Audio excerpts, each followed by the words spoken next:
విషయంలో ఈ సమాజానికి అవగాహన కూడా కల్పించాలి. ఎందుకు మనకు అవసరం, గ్రీన్ కవరేజ్ ఎందుకు అవసరం అని చెప్పి అవగాహన కల్పించాలి. మరి ఒక స్టడీ ఏంటంటే అధ్యక్ష, 33% పచ్చదనం ఉంటే ఈ భూమి మీద 33% చెట్లు ఉంటే వాతావరణ సమతుల్యం ఉంటుంది అధ్యక్ష. లేకపోతే ఉష్ణోగ్రతలు పెరిగిపోతాయి, వర్షాలు రావు, వాతావరణ సమతుల్యం పోతుంటుంది, అంతా ఎన్వైరన్మెంట్ అంతా చెడిపోతూ ఉంటుంది. కాబట్టి ఆ రోజు కేసీఆర్ గారు దీనిని అర్థం చేసుకుని హరితహారం అనే ఒక పెద్ద కార్యక్రమం తీసుకొని అధ్యక్ష బ్రహ్మాండంగా ఒక ఉద్యమంలో తీసుకుపోయినారు. అది మనందరికి తెలుసు. ఆ 10 సంవత్సరాల కాలంలో 10,822 కోట్లు ఖర్చు చేసి 273 మొక్కలు నాటడం జరిగింది. 273 కోట్ల మొక్కలు నాటడం జరిగింది. దీనివల్ల అంటే ప్రతి గ్రామంలో నర్సరీ పెట్టినాం అధ్యక్ష. ప్రతి ఇంటికి 5 చెట్లు ఇచ్చినాం. అడవులను ఫారెస్ట్ రీజనరేషన్ చేసినాం, అడవుల పునరుద్ధరణ చేసినాం. ఇట్లా చాలా ప్రకృతి వనాలు ఏర్పాటు చేసినాం. ఇవన్నీ చేయడం మూలంగా 7% గ్రీన్ కవరేజ్ పెరిగింది అధ్యక్ష తెలంగాణలో. నెవరింద ప్రపంచంలో ఎక్కడ కూడా జరగదు అధ్యక్ష. ఇట్లా కేసీఆర్ గారు తీసుకున్నటువంటి హరితహారం కార్యక్రమం వల్ల 7% గ్రీన్ కవరేజ్ పెరిగింది అధ్యక్ష. కానీ దురదృష్టవశాత్తు మళ్ళీ 15 నెలల కాలం నుంచి అడవులు కూడా కొడుతున్నారు అధ్యక్ష. నేనే నా నియోజకవర్గంలో కూడా చూస్తా ఉన్నాను నేను. మరి ఇది మంచి పరిణామంగా దీన్ని శ్రద్ధ తీసుకోవాలి ఈ ప్రభుత్వం. ఇంకొక 2-3% గ్రీన్ కవరేజ్ పెంచితే 33%కి చేరుతాం మనం. ఇది అందరి కోసం మనం ఉంటాం, మన పిల్లలు మన తర్వాత తరాలకు పనికొచ్చే విషయం కాబట్టి అధ్యక్ష నేను ఈ ప్రభుత్వానికి సూచిస్తా ఉన్నా, క్యాంపా ఫండ్స్ ఉంటాయి, దాన్ని ఎఫెక్టివ్గా వాడుకోండి. కేంద్ర ప్రభుత్వం నుంచి వస్తాయి, చాలా ఫండ్స్ ఉన్నాయి దీనికోసం, ఈ ఫారెస్ట్ రీజనరేషన్ కోసం, చెట్లు పెంచడానికి కోసం ఆ క్యాంపా ఫండ్స్ వాడుకోండి. అట్లనే మరి నిధులు తక్కువ చేయకుండా అవకాశం ఉంటే ఈ విభాగంలో పెంచాలని చెప్పి నేను ఈ ప్రభుత్వానికి సూచిస్తున్నా. అట్లనే లాస్ట్ ఎక్సైజ్ పద్ధతి అధ్యక్ష. ఈ ఎక్సైజ్లో అధ్యక్ష చాలా బాధాకరం.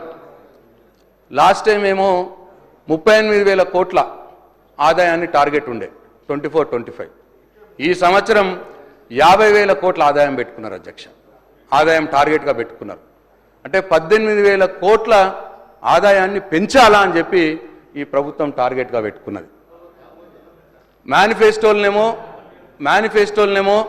మేము బెల్ట్ షాపులు తీసేస్తామన్నారు.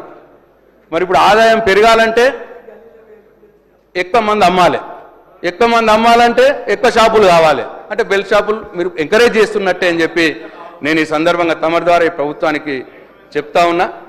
అట్లనే మీ కాంగ్రెస్ మేనిఫెస్టోలో పెట్టినట్టు బెల్ట్ షాపులు తీసేయడానికి ప్రయత్నం చేయండి, తీసేయండి అని చెప్పి ప్రభుత్వాన్ని నేను డిమాండ్ చేస్తా ఉన్నా. అదే అన్నారు, ఇప్పుడే పెంచుతున్న రేట్లు అన్నారు. అదే కొత్త బ్రాండ్లు, కొత్త బీర్లు, కొత్త బార్లు, మరిన్ని బెల్ట్ షాపులు. ఇదేనా ఈ కాంగ్రెస్ పార్టీ యొక్క పాలసీ, ప్రభుత్వం యొక్క పాలసీ అని చెప్పి నేను అడుగుతా ఉన్నాను అధ్యక్ష. తీవ్రంగా వ్యతిరేకిస్తున్నాం. ఈ ఆదాయం పెంచే మార్గం పెట్టుకోవడం అనేది మేము తీవ్రంగా వ్యతిరేకిస్తున్నాం. దీన్ని ఉపసంహరించుకోవాలని చెప్పి ప్రభుత్వాన్ని నేను డిమాండ్ చేస్తూ 12,000 కోట్ల ఆదాయం పెంచడానికి పెట్టుకున్నారు. ఇది చాలా ఎక్కువ అధ్యక్ష. ఒకటేసారి మరి మొత్తం మీ ఆదాయం కోసం కుటుంబాలని ఛిద్రం చేస్తారా అని చెప్పి నేను ఈ ప్రభుత్వాన్ని అడదలుచుకున్న అధ్యక్ష. కాబట్టి ఈ విషయంలో పునరాలోచించుకోవాలి. ఒక్క నిమిషం వెంకన్న సార్, చాలా సంతోషం. ఇప్పటికైనా బెల్ట్ షాపులు తీసుకొచ్చినాము, మేమే ప్రోత్సాహం చేసిన అని చెప్పిన ప్రశాంత్ రెడ్డి గారికి, ఆ టీఆర్ఎస్ పార్టీ ప్రభుత్వం సంతోషం. బెల్ట్ షాపులకు సంబంధించి స్పష్టంగా కూడా మా వైఖరి, బెల్ట్ షాపులను ఎంకరేజ్ చేయం. దానికి సంబంధించి ఈరోజు వారు చెప్తా ఉన్నారు ఏ విధంగా ఆదాయం పెంచాలని. ఆదాయం పెంచడానికి కేవలం రేట్లు పెంచడానికో లేకుంటే బెల్ట్ షాప్ పెంచడం కాదు అధ్యక్ష. లీకేజెస్ ఏదైనా డిపార్ట్మెంట్లో ఉంటే దాన్ని అరికట్టే కార్యక్రమం చేస్తామని చెప్పడానికే మేము ఆదాయం పెంచుతామని చెప్పాము. ఆ విధమైన లీకేజెస్ ఉండే వారి ప్రభుత్వంలో ఆ లీకేజెస్ని అరికట్టే కార్యాచరణ తీసుకుంటున్నాం కనుకనే మాకు నమ్మకం ఉంది. వారు అన్ని వారే చేసిండ్రు, బెల్ట్ షాపులు తెరిచిండ్రు అడ్డగోలుగా ఇష్టారాజ్యంగా. ఈరోజు ఆ బ్రీవరేజ్ కంపెనీకి సంబంధించి ఏ విధంగా చెప్పిండ్రో ఆ విధంగా చెప్పాను. కానీ అధ్యక్ష ఈరోజు చౌక ధరలకు సంబంధించిన షాపులలో కూడా అమ్ముకునే అవకాశం ఇచ్చిన అధ్యక్ష వారు అనేక సందర్భాల్లో వారు పట్టుబడ్డారు అధ్యక్ష. ఈరోజు వారు మాట్లాడతారంటే దయ్యాలు వేదాలు వలికినట్టున్నాయి అధ్యక్ష. ఈరోజు ఏంది అధ్యక్ష ఇది? మేమేం చెప్పినాం? లీకేజెస్ని అరెస్ట్ చేస్తాం, అడ్మినిస్ట్రేటివ్ రిఫార్మ్స్ తీసుకొస్తాం, దానివల్ల ఈ విధంగా మాకు రెవెన్యూ పెంచే అవకాశం ఉంటుందని చెప్పినాం. దాన్ని తీసుకుపోయి ఆయనకున్న నిజంగా అనుభవంతో దాన్ని అటెండర్ తీసుకుపోయి ఆ విధంగా మాట్లాడే ప్రయత్నం చేస్తూ ఉన్నారు అధ్యక్ష. చాలా సమయం ఇచ్చారు అధ్యక్ష వారికి. దయచేసి ప్రశాంత్ రెడ్డి గారు కంక్లూడ్ కూడా చేయడం జరిగిందని వారు చెప్పిండ్రు. దయచేసి ఇప్పుడు మా సభ్యులకు అవకాశం అని కోరుతా ఉన్నాను.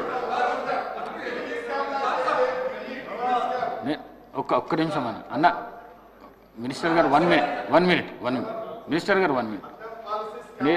ప్రశాంత్ రెడ్డి గారు నేను కూడా ఒక ఇంటర్వ్యూని అవుతా. ఈ హరితహారము 10 సంవత్సరాల నుంచి 200 చిల్లర మొక్కలు కోట్ల మొక్కలు నాటినామని చెప్పిండ్రు. నా దృష్టికి వచ్చింది ఏంటంటే కోనా కార్పస్ అని చెప్పేసి ఒక చెట్టు ఉంది. అది దానికి నీళ్ళు అవసరం లేదు, ఏడ పెడితే ఆడ పెరుగుతుంది. అది ఆక్సిజన్ తీసుకుంటుంది, కార్బన్ డైఆక్సైడ్ వదులుతుంది. పిట్ట కూడా దాని మీద కూసోదు. అట్లాంటి చెట్లు మీరు తెలంగాణ రాష్ట్రం మొత్తం పెట్టింది.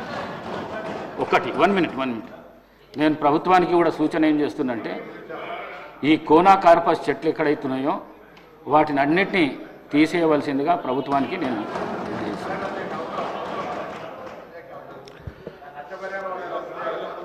సార్ అది 270 కోట్ల మొక్కల్లో అనేక రకాల మొక్కలు ఉన్నాయి సార్. దాంట్లో మీరు చెప్పింది ఉంటే వెరిఫై చేసుకోండి, వెరిఫై చేపియండి సార్. సార్ అట్లనే వెరిఫై చేపియండి సార్. 1 మినిట్ ఒక్క నిమిషం 1 మినిట్ మీరు ఏ రోడ్డు చూడండి, ఏ ఊరు చూడండి. అయితే నన్ను చెప్పినాను సార్, అదే చెప్తున్నాను సార్. 7% గ్రీన్ కవరేజ్ పెరిగింది అని చెప్పినాం కదా సార్, అది లెక్కల్లో ఉన్నది. ఈ 7% గ్రీన్ కవరేజ్ పెరిగిన దాంట్లో ఎవెన్యూ ప్లాంటేషన్ అంటే రోడ్ల మీద పెట్టే మొక్కలతోటి 1% కూడా ఉండదు సార్.